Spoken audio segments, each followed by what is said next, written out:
Je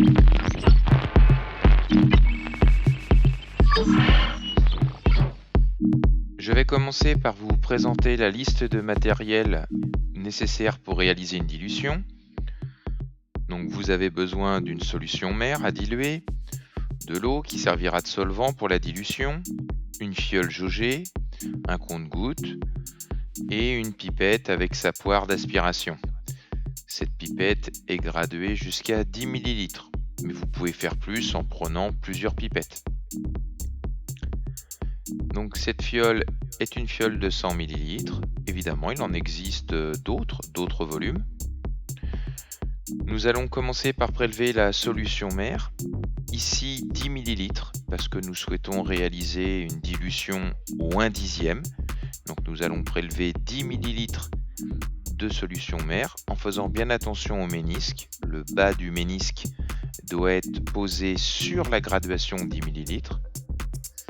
Nous vidons la pipette dans la fiole jaugée. Et il ne reste plus qu'à rajouter de l'eau pour compléter jusqu'au trait de jauge. Donc le gros du volume est ajouté au bécher. Et la finition se fera au compte-gouttes pour davantage de précision. Ici, le volume d'eau, le ménisque, la base du ménisque doit arriver sur le trait de jauge. Ne pas oublier de réaliser une légère agitation pour le mélange final. Reprenons maintenant cette expérience par le calcul.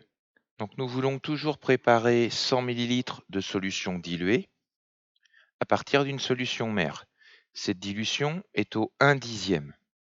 Donc on divise 100 par 10 et on obtient 10 ml de solution mère à prélever.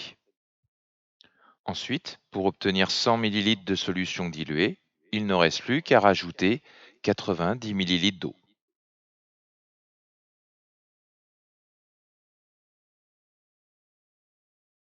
Ce deuxième exemple, nous voulons toujours préparer 100 ml de solution diluée, mais cette fois-ci, nous souhaitons diluer au 1/4 la solution mère. Donc vous réalisez le calcul 100 divisé par 4 et vous trouvez qu'il faut prélever 25 ml de solution mère.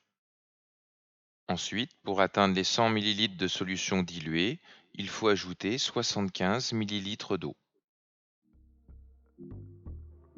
Grâce à la couleur du sirop de menthe, nous observons ces dilutions qui n'ont pas été faites à la même concentration.